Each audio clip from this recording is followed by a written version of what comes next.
Remember when I told y'all we were gonna get longer videos? Well, this is the first one. This is gonna be the very, very first one. It's gonna be nice and long, so if you are studying, cleaning, whatever the case may be, you don't necessarily have to watch, but you could put me on in the background just to listen, okay?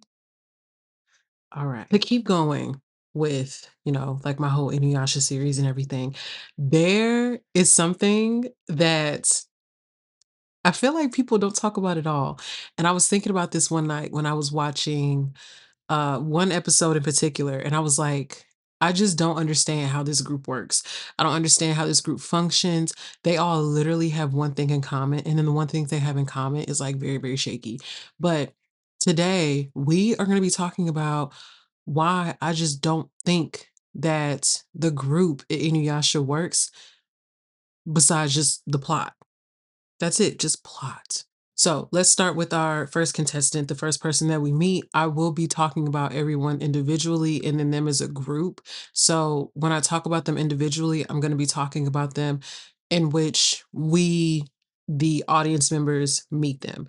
So, of course, first, we're going to be talking about Kagome. Now, immediately when we're introduced to Kagome, my first initial thought about her was that she's just not a good person because she was just so mean to her brother for no reason. And as the show goes on, even until like the very end, she is just so mean to her brother. Like, I just will never get over that. But that's another story for another day. She's mean, she's rude. And for her to immediately be like, yeah, I'm gonna help you guys find the jewel. Like, whoa, slow down. I understand that you broke it. I understand that you feel like you might have some type of responsibility to help. But baby, you don't live here. Your address is 500 years in the future. You don't have no type of skills to be here. Can you even like pitch a tent? Can you start a fire? Can you do any of those things? I mean, of course, like, yeah, she can go back home whenever she wants to, they backtrack and go back to the well. It's another thing. I just feel like they cover like a lot of foot, travel and stuff. And then when she goes home, they have to go all the way back, like whatever. But you don't have no survival skills to be out there, girl. Like, again, I get it. She's fixing her mistakes, but girl, you don't need to be there. Like, and of course, like, yeah, she eventually learns how to use the arrow. But again, since we're talking about things that the plot helps with, plot. There's no way that that girl got good in like 2 episodes of her just shooting arrows. She's not doing no off screen practice. She's not doing none of that. So, you basically just have a group damsel in distress. Her being the group damsel in distress actually makes a lot of sense, and I feel like that is like a really good parallel to her and Kikyo because Kikyo was this strong, fierce woman, and Kagome is not. She's a dainty, I'm using loosely, dainty little girl, you know? So, that's my little rant about her as far as the group. Then next, of course, we get Inuyasha. Oh boy. So for me personally, one, he's a loner. Like we see that since his mother had passed. Like later on, we'll see in the series. I haven't gotten that far yet, but again, I'm not new to this series. But we see that basically after his mother passes away, he's alone. Like he's fighting everything alone. He's doing everything alone. And he's alone by himself for a very, very long time until he bumps into Kikyo 50 years before what's taking place in the show now. And to me, it was very, very, it was kinda odd how easily it was, like, for him to just kind of blend into the group or him being like, "Oh, why don't you just come with us?" And some might say, like, "Oh, maybe he was wanting, like, that sense of group, being with other people." You could argue that, which I won't say is a bad argument, but for me it just kind of felt a little weird because he was just open to the idea right away. Like there was no building up to it. The only thing that he fights against when it comes to this group is helping other people, which makes sense for him. That's very, very in character for him. He's like, look, we trying to find the jewel shards. I'm not trying to help nobody. I'm not a saint. If anything, these people do not want my help anyway because they know what I am. Like they can take one look at me and they know what I am.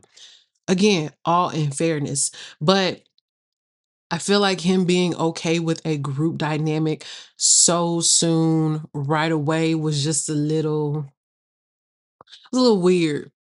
It would make a lot of sense, like, if he, like, warmed up to the idea of it, but by the time they got around to Moroku, which who does not like him at all?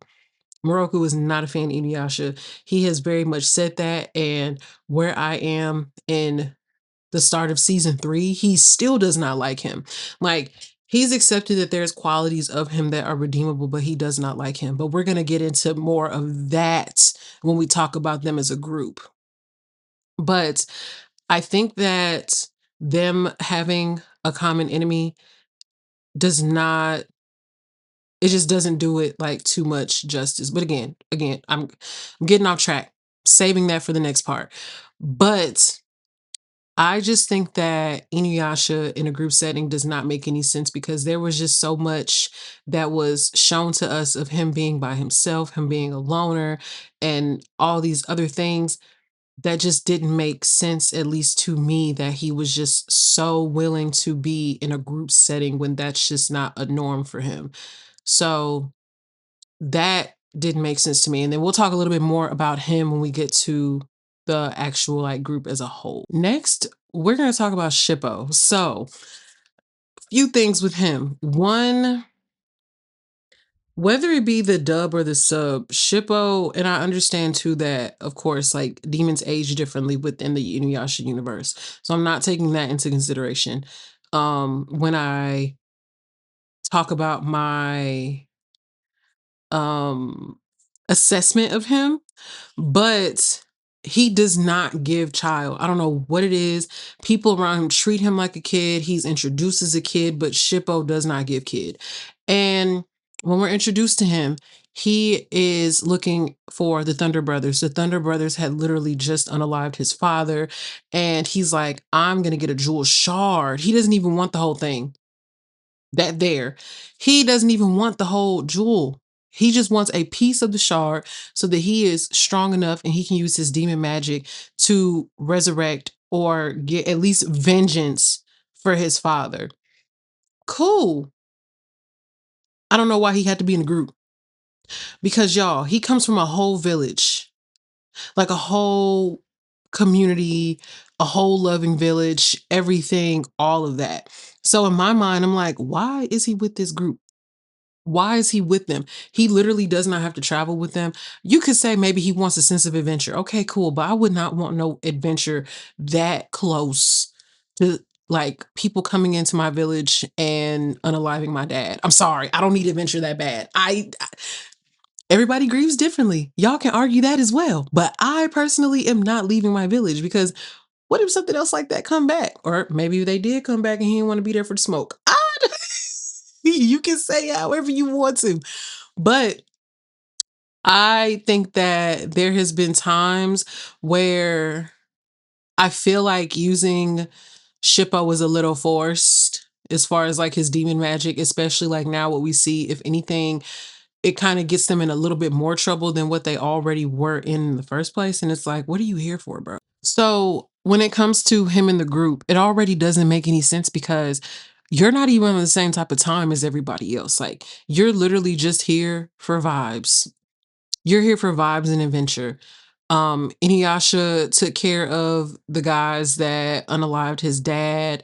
He doesn't have any type of use for the jewel or the shards for that matter anymore because they got rid of the Thunder Brothers. So I think that's like the biggest anomaly. Like he's literally just there for vibes. Him and Kilala are there for vibes. And again, we're going to talk more about the group as a whole and the dynamic, and we are going to be talking about Shippo. But for me, it's just so hard to wrap my head around like why this.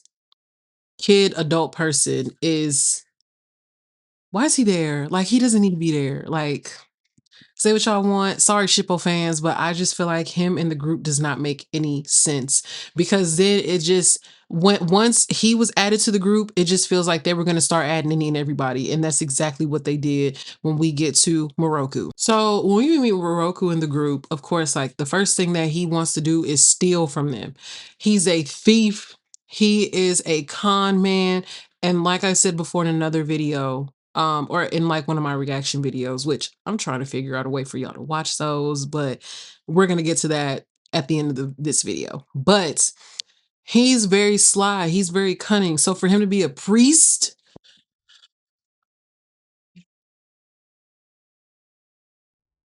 for him to be a priest makes my head hurt. Not only does it make my head hurt for him to be a priest, but I would not want him in my group. That man got an allegation list longer than a CVS receipt. I just don't understand why he's in the group. And the only reason that I can think of that makes sense for him to be in the group is because he basically knows, or actually, he said this himself. He knows that he's not going to get to Naraku first on his own. He knows that for a fact because if you guys, just quick gist, he wants to look for Naraku. So let's talk about that. He doesn't even want the Shikon jewel shard. He doesn't want the jewel. He doesn't want the shards. So that's two people in the group that have no interest in the jewel whatsoever. He only wants to find Naraku just so that he can unalive him so that the family curse can be lifted. Because the wind tunnel in his hand only affects the men in the family, does not affect the women. It only affects the men.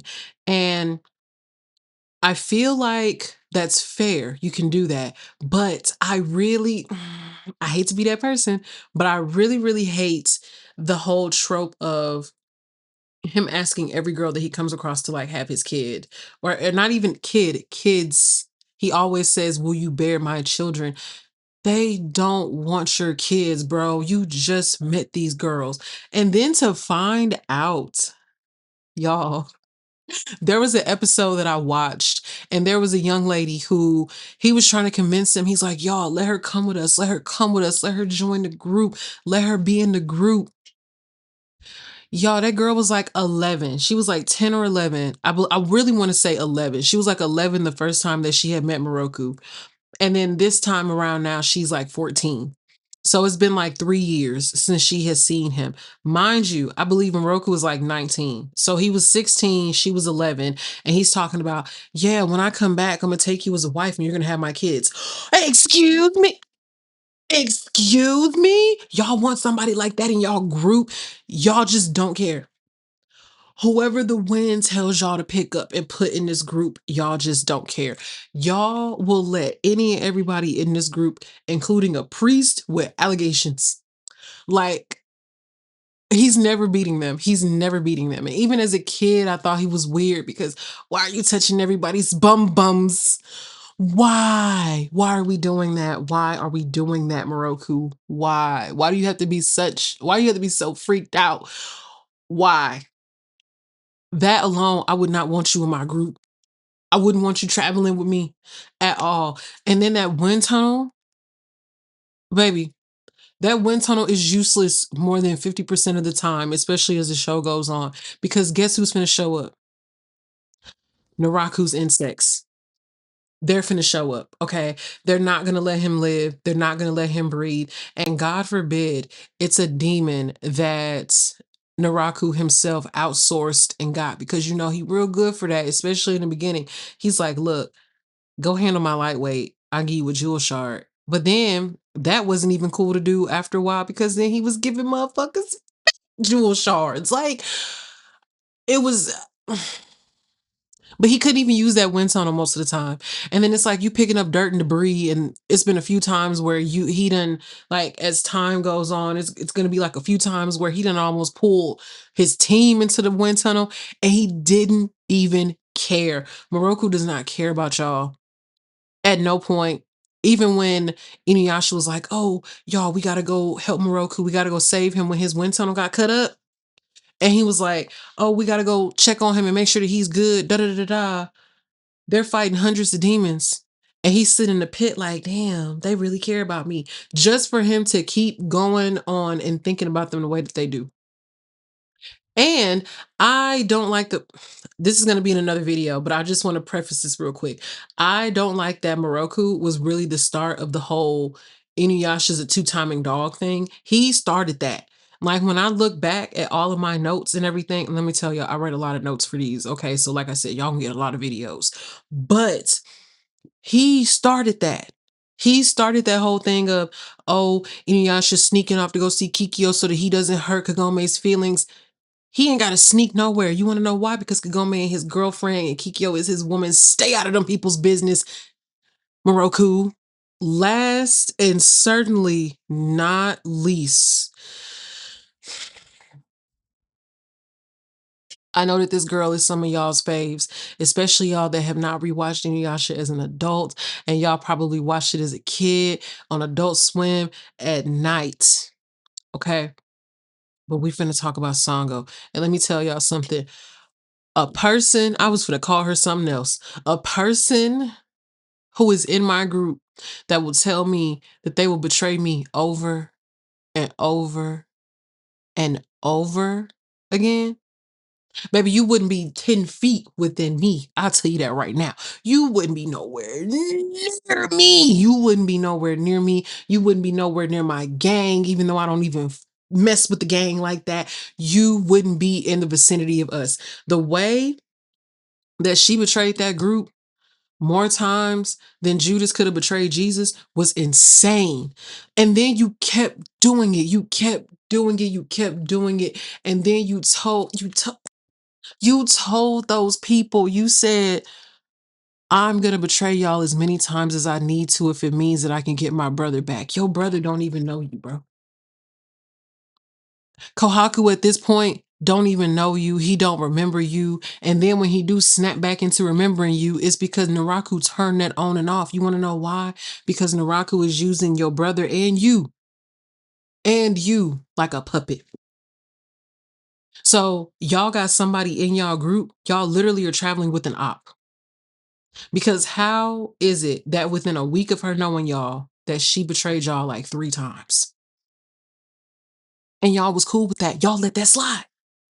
Y'all let that slide. Why? Because y'all, Moroku said something like, Kagome might want a girl around in the group. Find a different girl. Find a better girl. Sango is not a girl's girl. Find a different girl. Please, I beg, find a different girl. And then it's like, yes, she's strong. Yes, yes, yes. But her loyalty to her brother that literally unalived everybody is really, really pissing me off. It's pissing me off so bad. Now that we got the individual introductions out of the way, let's talk about why they do not work as a group. So, Moroku has let it be known that he does not agree with Inuyasha's goal in finding the sacred jewel shards, which we know that his goal is to be a full-fledged demon, which if you ask me, I don't think that that is really what he wants it for. But I digress. We'll talk about that later. But he has told him, because if we're being technical, Inuyasha is the only person in the group that actually wants the Shikon jewel. He's the only one in the group that wants it and wants to do something with it. So it's like,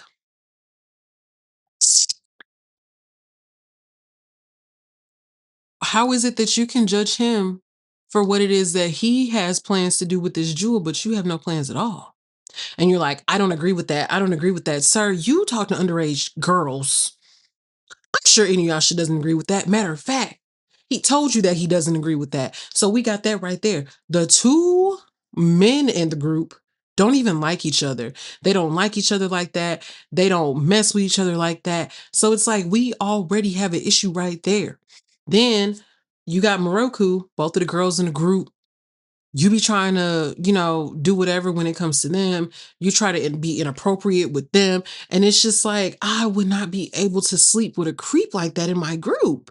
And then it's like sometimes when y'all do have people that let y'all stay the night at their castles and mansions and homes or whatever the case, you're literally in a room with this guy. I wouldn't want him to touch me with a 12-foot pole. at all. So in that aspect, like Moroku just knocks the group off so bad just from like the way he moves, the way like he does stuff. He doesn't trust anybody. And then the only person that he trusts at this point is Sango. Not even in a romantic sense, but he trusts Sango because that is the only person that he can kiki and tell all the Inuyasha's tea to. Like there was literally a portion in an episode where he was like, yeah, Inuyasha's cheating on Kagome and he's doing this, that, and the third. You're messy. You're messy. Messy. That's how you mess up the group. Being messy. And Kagome, you're messing up the group dynamic, girl, by catching feelings. You were not supposed to catch feelings for this man. There is no way I would catch feelings for a man that already has a girlfriend. And y'all might say, oh, well, Kikyo's not alive. Kikyo is this and Kikyo is that. Kikyo is walking around right now, okay? It don't matter how she came back. That girl is walking around alive. She got somebody's soul helping her or whatever to live. That lady is alive and he want his woman. I don't care how y'all feel about Kikyo. Y'all cannot argue with facts. She walking around right now. And then for Kagome to be like, "Oh, I'm not coming back because I don't want to see them together again like that." Girl, why are you stay with the program? You're not here to fall in love, babe. You're here to find the shards of that Shikon jewel. I don't care if that man marries her and has children. Stick to the program. You are here to fix your mistake, okay? Y'all are getting feelings involved. We're not here to do that. But when you have a group of teenagers, what do you expect? What do you expect? Like, and then, like I said, like Shippo, his little demon magic or whatever has only hindered the group. Okay. When he tried to cosplay as Koga, you got caught. They automatically knew that you were not Koga. Whenever he does anything like his little like mushrooms and stuff that he's like left behind, that doesn't help. You're not helping. You're not helping the group at all. If anything, like I said, you're putting them more at risk and you're making things worse because now the enemy knows that you're trying to get at least Inuyasha to come and find you. That's not going to work. It's not going to work at all. And then when y'all do all put y'all heads together, y'all don't figure nothing out for real, for real. Y'all are like, oh, well, why is this happening and why is this going on? And then it ends up in an argument. They can't agree on anything. And it's just, it's, it's rather baffling that they're even together like as a group. Personally, I just can't understand it. What's also really interesting to me is the fact that whenever Kagome isn't there, they just sit around twiddling their fingers and they're not doing anything. When she's not there, they're all happy go lucky, hanging around with Kaedes. And don't worry, she ain't in the group, but I got something to say about that old lady. Give me a second.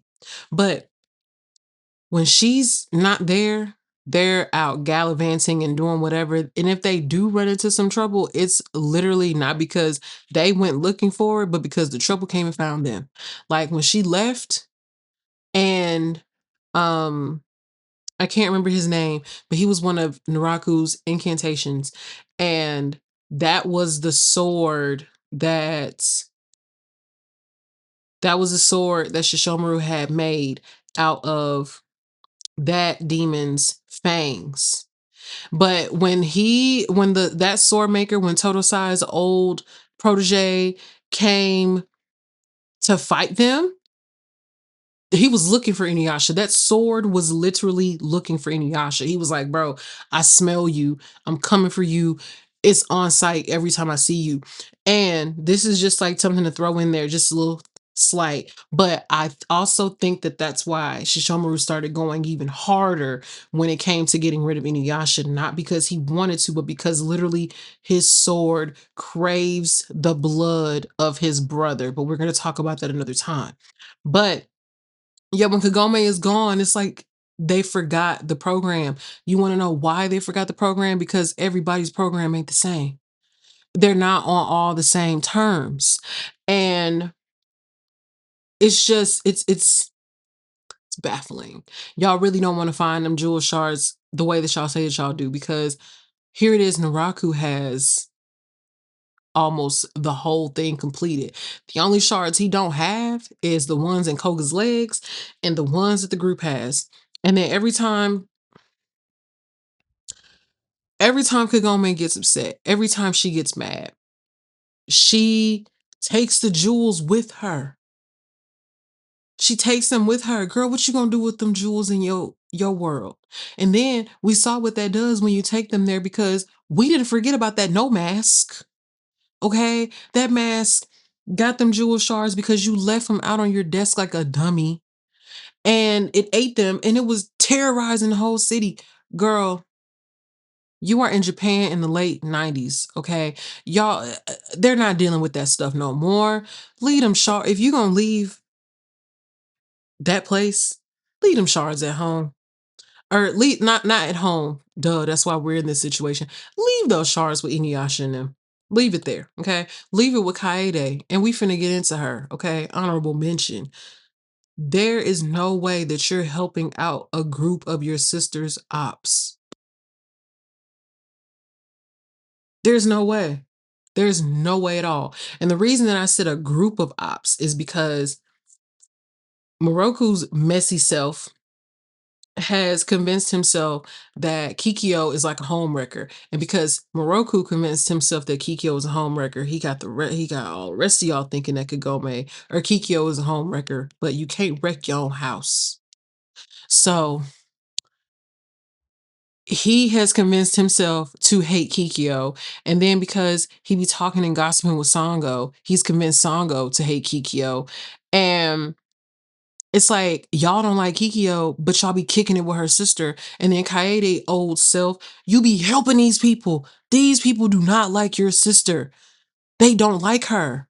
And then even when Kagome left after one of the times that she saw um Inuyasha hugged up with Kikyo, and this is when we find out that Naraku is also in love with Kikyo, and he's basically trying to kill Kikyo to prove to his human heart, because Naraku too is a half demon. He's trying to prove to his human heart that he can kill that woman, but he can't kill that woman because the heart of Onigumo is still in him and he is in love with her. So when we find out that information, and then Kaede even says to Inuyasha, "That's not my sister anymore." There's no way. There's no way. You're telling him to let go of a woman that he's in love with, and the woman is your sister. Kaede is an op. She would be chopped in my book. She would be chopped if I was Kikyo. Every time I would haunt that lady, I would just go and stand in the corner of her house like, because there's no way. There's no way. There's absolutely no way. There's no way, bro. There's no way. Like, you really turned into one of the ops on your sister, bro. Like, I don't care if it was just Kikyo legs walking around. That's my sister's legs. And then some of y'all might be like, well, they're the Kagome and Kikyo are the same person. Kagome and Kikyo are the same person. Let me tell you something. It was made very, very clear, not only in the anime, and this is one of the very, very few times that I will reference the manga, because I like to keep those completely separate, because in a way they are completely separate. In the anime, it is very, very clear. Yes, it is a reincarnation. Like, yes, they share a soul. Those are two different women. Okay. We cannot keep acting like, oh, they're the same person. They're the same person. We're only going with that whole, yes, I'm putting us all in a box. Okay. Sorry, guys. We're running with that narrative that they are the same person because they share a soul. Kagome and Kikyo are not the same person. No way, shape, or form. I have always treated them as two different people. And it is very, very clear that they were meant to be treated as two different people. Okay. So, no, I don't care about none of that. I don't care about none of that. Okay. I don't care about any of it. All right. But that whole group does not work. If it was not for plots, I'm pretty sure that if Naraku wasn't the main villain, I'm pretty sure it could have been somebody like Moroku. Like I said in my Koga video, it makes a lot more sense for Inuyasha to have like a beef or something um with Moroku rather than Koga. That would make a lot more sense, especially since Moroku's like, I don't like you. I don't like your principles. I don't like what you stand for. I don't like none of that. I don't agree with none of that. I'm not going for none of that. He has made that very, very clear on multiple occasions. And then it's like everybody's mindset when it comes to this jewel does not make any sense. And then Sango only cares about finding the jewel because the priestess that created the jewel is from her village. So it's like, she got a step because of how close in proximity like she is to the history of the jewel. It's not because she want to bring back, anybody. She don't want to resurrect nobody. And then she doesn't even want the jewel to be whole because if the jewel is whole, then her brother is, because it's the only way he's staying alive is because of the jewel in his back. So it's like everybody's just all over the place. I They're just everywhere, okay? Y'all know it's Vlogmas, it's Clipmas. So y'all are gonna see me again tomorrow. So I will see you guys tomorrow and let me know in the comments what you guys think about this. Again, let's all have a discussion because I love talking with y'all. And I will see you guys later. Bye.